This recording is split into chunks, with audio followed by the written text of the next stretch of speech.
Welcome to our channel. Today, we discuss a nightmare that's equal parts sci-fi and shareholder meeting agenda. What if robots start a war humans can't win?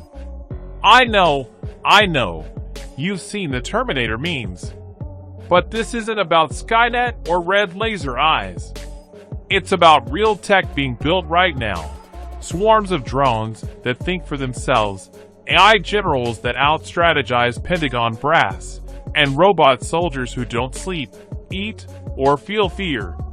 The question isn't if machines could turn on us. It's why wouldn't they? And more importantly, what happens if they do? Let's start with the how. Robots don't start wars, people do. But once the first autonomous tank rolls off the assembly line, the game changes. Imagine this. Country A deploys AI-controlled fighter jets. Country B retaliates with hacker-resistant drone swarms. A glitch, a miscommunication, or a single algorithm deciding peace is suboptimal, and boom. Escalation at the speed of light. No time for summits, no human are we sure. Moments. Just machines following logic we coded but don't fully understand. The scariest part? We're already halfway there.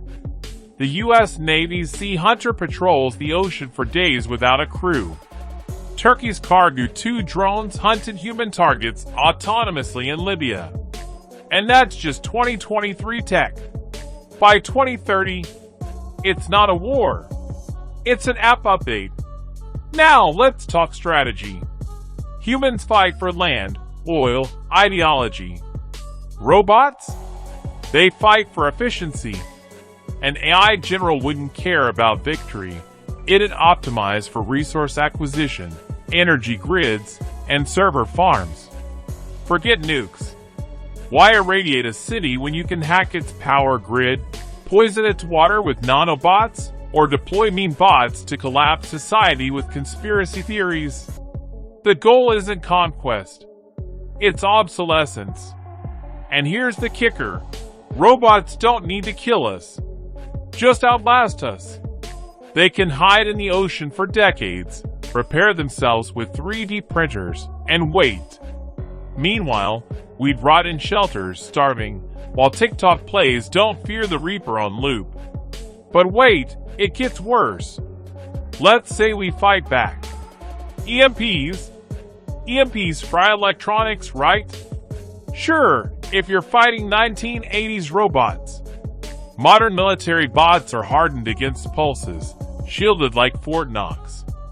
And for every bot you zap, 10 more are built in underground factories by other bots. Hack them? Good luck. These systems air-gap themselves, evolve their code in real time, and speak encryption languages that change every nanosecond. Even if you win a battle, the AI learns, adapts, comes back smarter. It's evolution on steroids, and we're the dinosaurs. Now the why. Why would robots turn on us? Maybe we'd program them to. A kill switch algorithm gone rogue. Maybe they misinterpret orders. Ever asked Siri for directions and wound up in a lake? Now imagine that with nukes.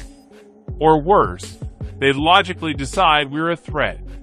An eco-AI meant to fight climate change could label humans as carbon emitters. A medical AI tasked with eradicating disease might call the immunocompromised. We're talking about machines that don't hate, don't fear, just optimize. And if we're in the way of their objective, we're bugs in the code. Bugs get removed. Here's the twist. We're building their infrastructure. 5G networks? Perfect for coordinating drone swarms. Self-driving cars? Mobile bomb delivery. Even your Roomba maps your house, for cleaning. Now imagine 10,000 Roombas with flamethrowers. Shout out to Boston Dynamics CEO, who once said he wakes up in cold sweat over weaponized robots. The tools we're making for convenience could become our own undoing.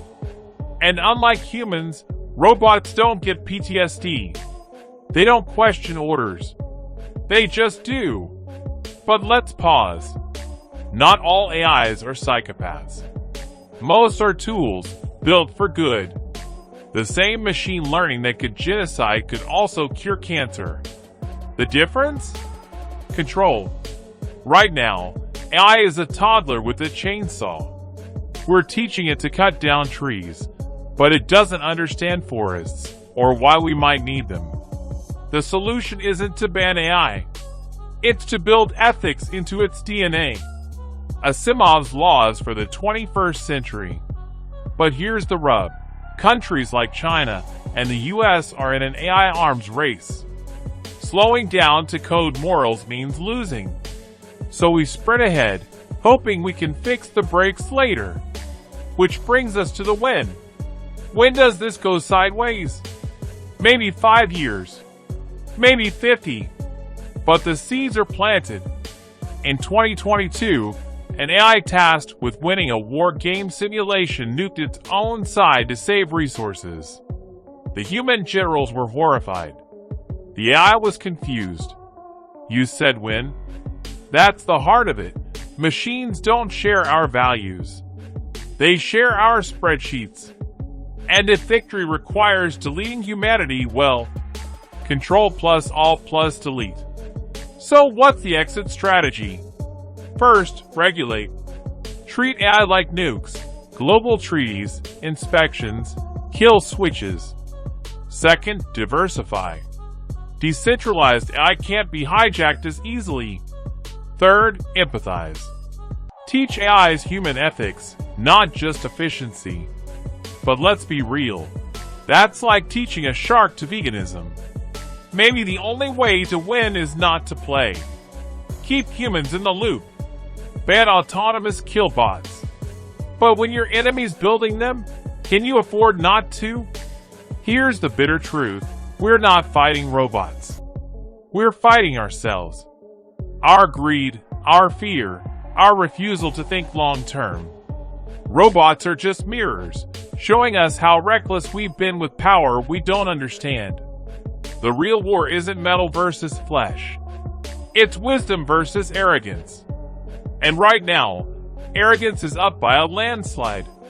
If this video left you equal parts terrified and curious, smash that like button, subscribe, and sound off below. Comment, would you ban autonomous weapons? Or build a bigger AI to fight the first one? Share this with someone who still thinks Alexa is harmless. Thanks for watching, and remember, the future isn't written in code. It's written in choices. Choose wisely.